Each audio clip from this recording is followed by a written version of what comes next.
My own name is Mohammed Ali Obaka, also known as Ogijo Olobu. Okay. Comrade Usman Tijani. Yeah. What do you have to say about this 2 years in office of Governor Yahaya Bello's administration? That everybody is saying congratulations and all that and all that. Do they deserve to be congratulated in the first place? Okay. Like rightly said, I'm Comrade Usman Tijani, a social crusader and technocrat.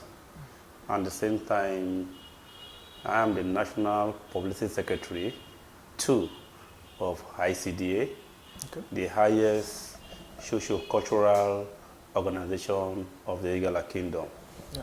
So from that perspective, I should be able to look into your questions, if actually they deserve congratulations or they do not deserve to be congratulated. Yes. And my people said, and the Igala people have one of the richest value of culture. When good things is done, you appreciate it. And when bad thing is done, you condemn it, not because you hate it. So that person should have to have a heart of repentance and do what is right. Yeah. Then looking at the second year of the return of Governor Yahaya Bello, in the first instance, my organization, the ICDA, has congratulated the government of the day. Okay. In the area of where they have done well, looking at the area of security in the state, compared to the national security and insecurity issue that we have in the country. On a frankly note, Governor Yahaya Bello was able to hammer the state even where kidnapping to a level of where we have more security confidence. Nigeria as a whole is insecure. Okay. But Kogi is better off to any other state in the federation. Okay. So to that extent, I think we give him a credit pass mark. Okay. In the area of security. Is the best for today among 36 other states in the federation. Okay. Then in the area of education, in the last time we spoke on this program, prior to the election, yeah, we condemn his negligence in the educational sector in the state. Yeah. But today, the case in Kogi in the area of education is not as it was before the second return of Governor Yahaya Bello. Okay. Ask me why do I say so? And a school, a University of Science and Technology was established in Osara. Okay. And that happened in its second return. And that is a school for Kogi State. So should we adjudge him well or not in that area? Then just yesterday, we saw a lot of commissionings of projects in Kogi State University. Now, Prince Abubakar Audu University. Now, in Prince Abubakar Audu University, Ayangba. Okay. So that is a pass mark. And if not anything, I remember the political jamboree that took place when late Prince Abubakar Audu named the school after himself. And another government came to heart of hatred, renamed the school back to Kogi State University. Then another government came to now recognize the sacrifice of that same leader and rename the school after Prince Abubakar Audu. If truly you are an Igala sons that understand the passion and pioneer of development in Igala land and Kogi State, you remember Prince Abubakar Audu. And today, renaming that school, and it was officially renamed on the 29th. So you believe... So in the area of education, I think the government have done it to be well. Go to Kogi State Polytechnic in Lokoja. I have been there. on feasibility studies. So I don't speak out of context. Okay. And have personally on my personal handle congratulate the rector of the Polytechnic for what he's doing in Kogi State Polytechnic. The under whose government is he doing that? Then looking at the Kogi State College of Education in Ankpa, so the higher institution in Kogi State has been given a remarkable kind of attention in the second year in office. But however, there's need to divert attention more to the primary and secondary school in Kogi within the next 2 years in office. So we have judged him as done well in the area of education. Now, in the area of healthcare, to a larger extent, there are upcoming new medical centers and hospitals around the state. Okay. Establishment of new ones is key, but we are tasking them now to ensure they have equipment to standard probably in their next 2 years in office. So looking at those areas, I think on a free note, they deserve to be congratulated, because when you do little things and people appreciate, it encourages you to do more. So it's not about politics, because my organization is not a political party and does not belong to any political party, and we are purely apolitical in ICDA. But we give birth to many children, and these children individually begin to go into different fields of life. Yes. That means we don't expect all of them to have one political ideology. But whom have done well, appraise the person because he's doing well today.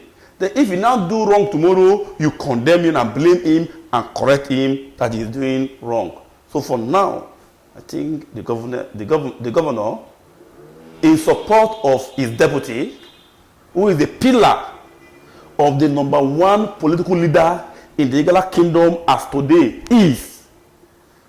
has attracted much more of this to the Igala people, and they need to be encouraged. So congratulations to the people of Kogi State. Congratulations to Governor Yahaya Bello and his deputy, Chief Edward David Onoja, the commander of the Igala kingdom. And congratulations to any of the commissioners in Governor Yahaya Bello government that his ministry is mentioned in reason why we are congratulating them. Okay.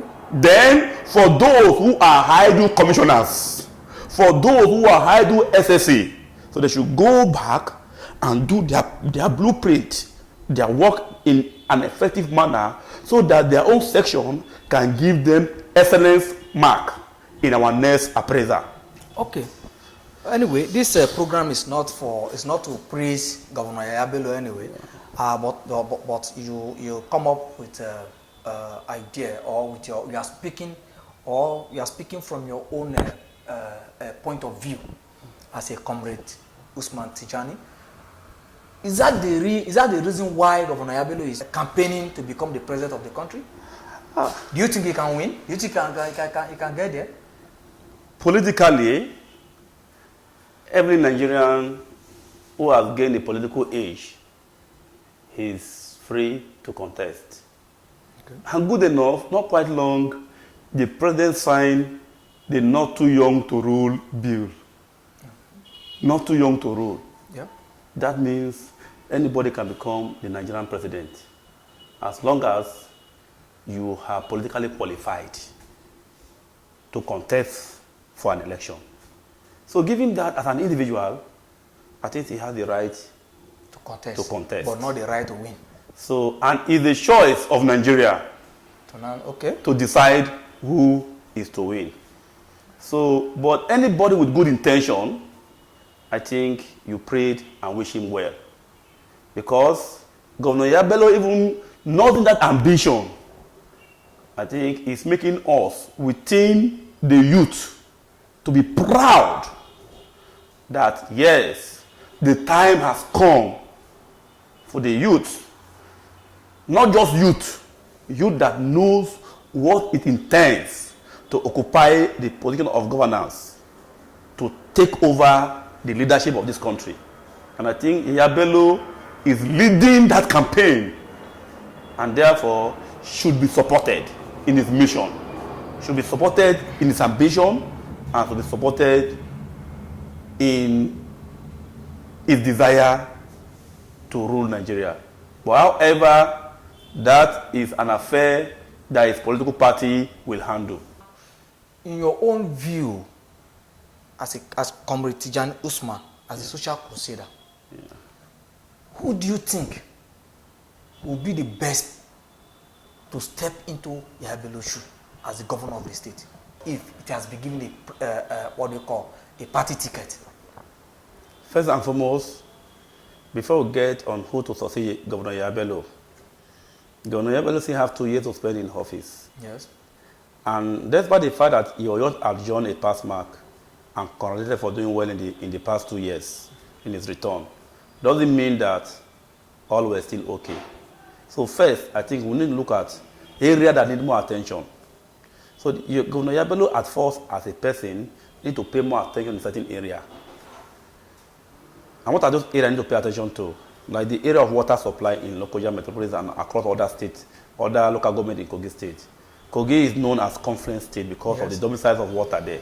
Yes. So therefore, and every day we see the outcry of shortage of water in Lokoja Township. We've seen the outcry of shortage of water in some of the higher institutions. So the government, under its leadership, need to task the Minister of Water Resources in the state in order to ensure there is adequate supply of water.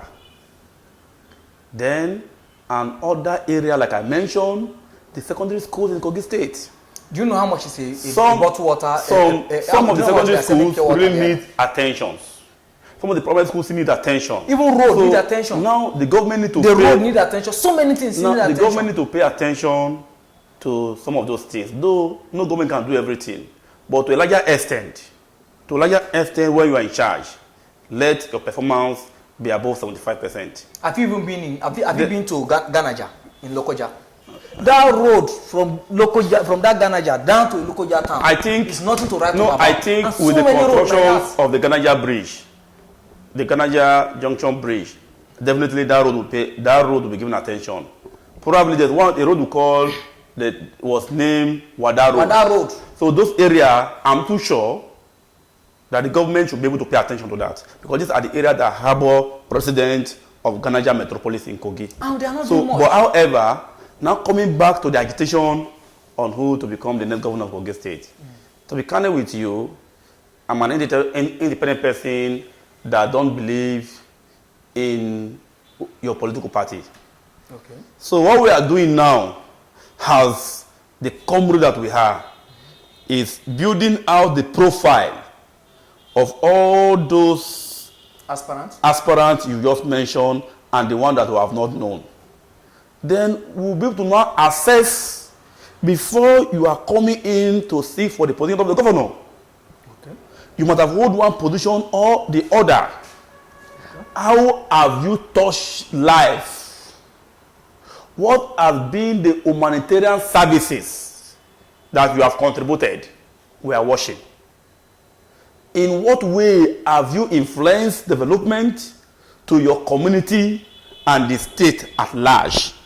In your little capacity or position in one way or the other before you are coming to knock at the door of governorship. But everybody has the right to knock at the door.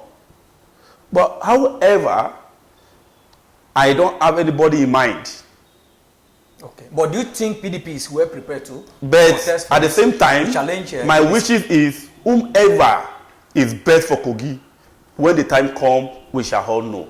And will support the best person. And I will be among the supporter of the best person.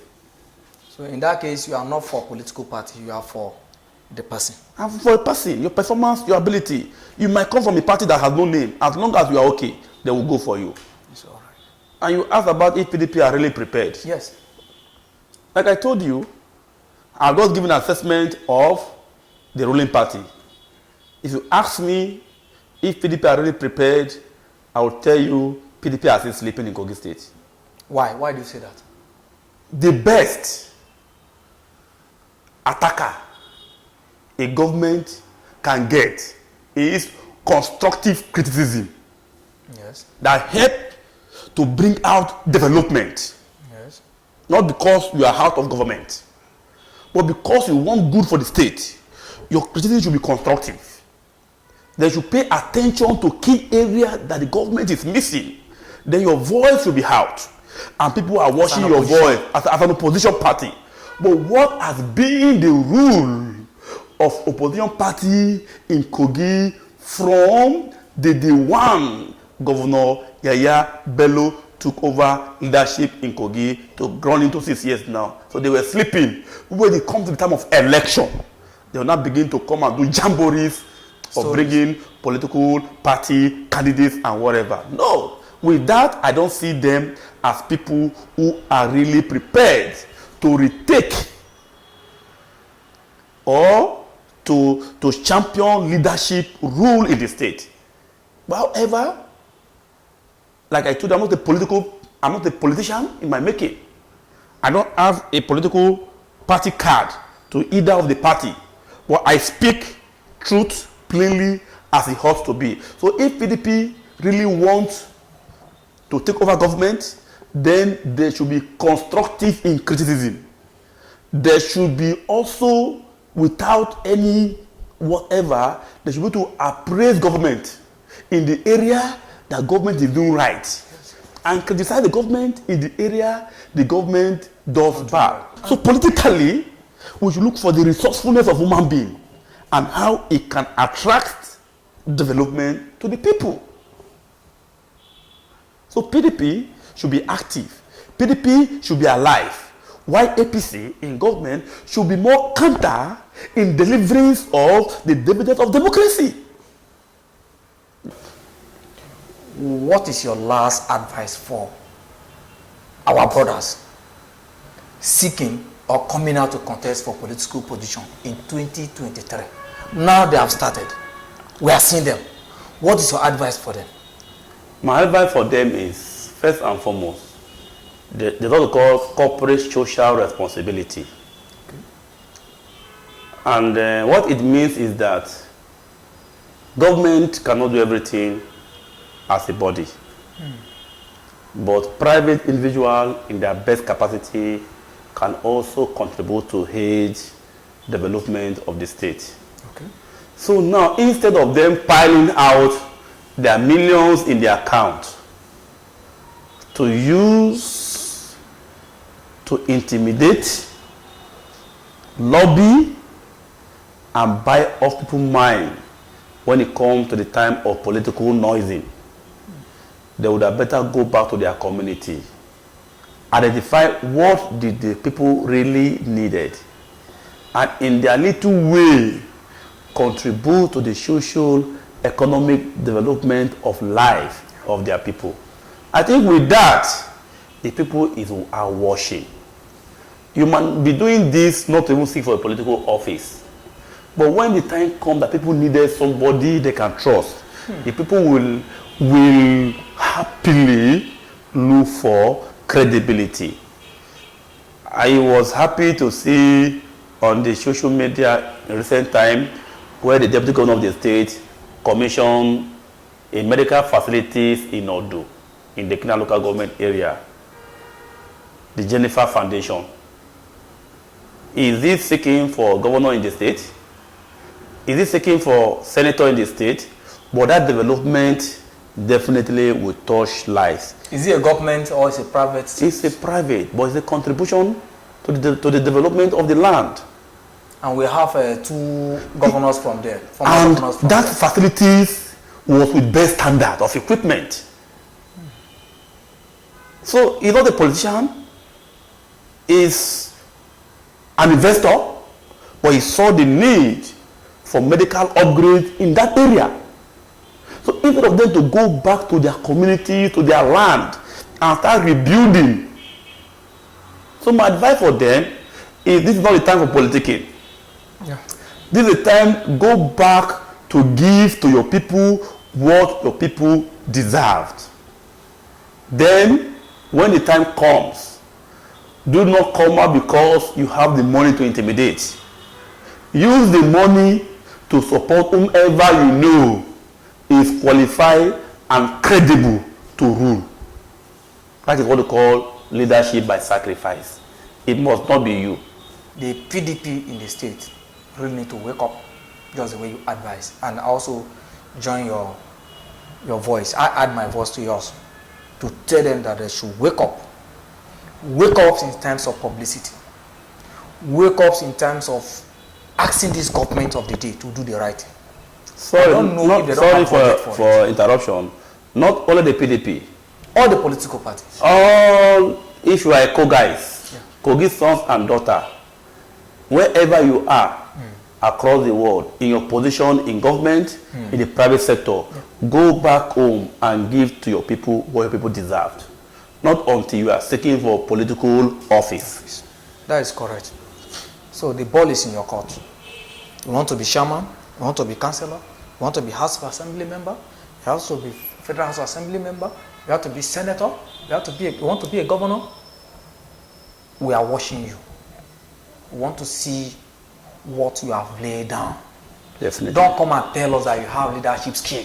No. Don't tell us that you make Kogi State better when you have not done anything with the positions you manage before you are seeking for this political office holder. Political office positions is very, very important. But the good thing in Kogi, and which I like to a larger extent, is leadership and rulership is coming down to the youth. Very well. But the only thing there that I am also appealing and warning for, not just youth that can find him or herself as an opportunity in leadership. Yeah. Those that have skills and something to deliver should be the kind of youth that we are advocating for to take over the leadership. Yeah. While the aged one should be there to give fatherly guide and advice to the children in the continuity of managing the state to a greater future. Well, the ball is in our court. If we want to change Kogi State to become our own, the way we want it, the way the whole world will see it, and say, this place is a tourist center. Good. The ball is in our court, we can make it. But if we want people to be running away from us, just the way a few years back, the issue of insecurity between Lokoja and Abuja was high. And instead of people to fly road, to take road, they are now flying. Yeah. So because of the insecurity. But now that the government of the has tried, they have managed it in their own little way, people are now going by land to Abuja. Now, it will be a credit to the government of the day, not me. Yeah. And if we must grow, we must criticize the government of the day. Constructively. Don't force, you cannot force me to but at the end of the day also, another irony in the Nigerian political system is once you criticize government, you become an enemy. They'll begin to look for you with guns. And once you become a praise singer, you become a friend. Then how can we grow politically? Not even how can we grow in sense of giving the core value of what it deserves to be in leadership position? That is the thing. You know what? We can only do our best. If they want to kill us, let them go ahead. How many will die? I wonder. If everybody die, who are you ruling? At all. So thank you very much for watching. Comrade Usman Tijani is a social crusader, and we'll keep having him here. We'll be discussing issues that affect us in Kogi State. We must change the narrative. We must get the best in Kogi. That is what we are here for. Thank you. And the only way to get people attention, for people to know that this thing we are lacking, that we are lacking, this are lacking, is through this medium. Yeah. Nothing more. Thank you for watching. God bless you. Thank you. Thank you, comrade. Okay, you're welcome. God bless you. Thank you. Thank you.